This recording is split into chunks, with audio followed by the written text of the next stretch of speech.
శభాష్. మీలో ఈ చైతన్యం చాలా సంతోషం ఇస్తోంది.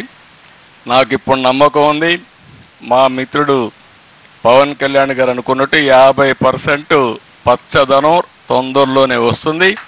అదే నిజమైన స్వర్ణాంధ్రప్రదేశ్. ఒకప్పుడు క్లీన్ అండ్ గ్రీన్ కార్యక్రమంతో ప్రారంభించాం, అదొక విప్లవం. ఒకప్పుడు ఇంకుడు గుంతలు దవ్వితే చాలామంది ఎగతాళి చేశారు, ఈయనేంటి ఇంకుడు గుంతలు దవ్వమంటున్నాడని. ఏదైతే కంటూర్ ట్రెంచెస్ కానీ ఇంకుడు గుంతలు కానీ మనం తోగలిగితే, నేను ఎప్పుడూ ఒకే మాట మాట్లాడేవాడిని, పడే వర్షపు నీరుని భూగర్భ జలాలుగా మార్చాలి. ఒక పక్క జలాశయాలుంటాయి, చెరువులు ఉంటాయి, కానీ భూమి కూడా మనం చూస్తే భూమినే జలాశయంగా చేయగలిగితే భూమిలో ఇంక మీకు ఎప్పటికి ఇబ్బందులే రావు. అలాంటి కార్యక్రమానికి శ్రీకారం చుట్టడానికే ఇంకుడు గుంతలు చేశాం. ఒకప్పుడైతే ఇలాంటి అడవి ఉంటే చుట్టుపక్కల కంటూర్ ట్రెంచెస్ కొట్టేశాం. అంటే 2 మీటర్లు లోపలికి 1.5 మీటర్ ఎడల్పుకు కొడితే ఆ కొండలో పడే నీళ్ళన్నీ ఆ ట్రెంచ్లోకి వచ్చి మధ్యలో చెక్ డ్యాములు కడితే ఎక్కడికక్కడ కొండలో ఉండే నీళ్ళన్నీ కొండలోనే ఇంకిపోతే చుట్టుపక్కల భూగర్భ జలాలు పెరుగుతాయి. అలాంటి మంచి కార్యక్రమాలు కూడా ఆ రోజు చేశాం. ఈరోజు ఫారెస్ట్ డిపార్ట్మెంట్ ఇక్కడే ఉన్నారు, ఆ గుంతల్లో మట్టి కూడా తీయలే. మళ్ళీ వచ్చాడు పవన్ కళ్యాణ్ గారు, ఇప్పుడు తీయిస్తారు. నాకు ఏమాత్రం అనుమానం లేదు, డబ్బులకు కొరత లేదు. ఆయన దగ్గర 2 పోర్ట్ఫోలియోస్ ఉన్నాయి.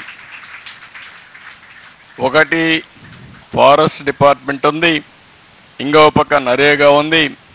ఈ రెంట్లో డబ్బులు కూడా ఉన్నాయి కాబట్టి బ్రహ్మాండంగా చేసే అవకాశం ఉంటుంది. దానికి కూడా శ్రీకారం చుడతారని చెప్పి కూడా నేను మీకు తెలియజేస్తున్నా. ఈరోజు ఇక్కడ చూస్తే నాకు చాలా ఆనందం కలిగింది. మంగళగిరి ఎకో పార్క్ పక్కన all India institute of medical science, సుందరమైన బిల్డింగ్ వచ్చింది. పక్కనే బెటాలియన్.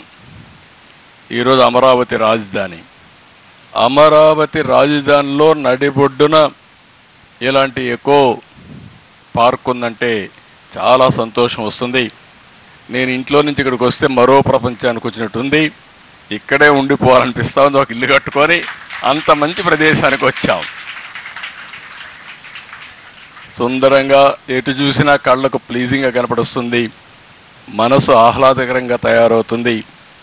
ఈరోజైతే రోజుకి 300 మంది ఇక్కడికి వచ్చి ఏదైతే వాకింగ్ చేస్తున్నారు అది 300, 3000 కావాలి. ఈ ప్రాంతం అన్ని విధాల అభివృద్ధి అయ్యే పరిస్థితి రావాల్సిన అవసరం ఉంది. ఈరోజు మీరు హైదరాబాద్ చూసుంటారు, అన్ని గుట్టలు, అడవులు, రాళ్ళు. అలాంటి హైదరాబాద్లో చెట్లు పెట్టాం. ఒక్కొక్క రోజు 1,00,000, 2 లక్షలు, 5 లక్షలు పెట్టాం. దానివల్ల మొత్తం హైదరాబాద్ అయితే ప్రపంచంలోనే ఒక గ్రీన్ సిటీగా తయారయ్యే పరిస్థితి వచ్చింది.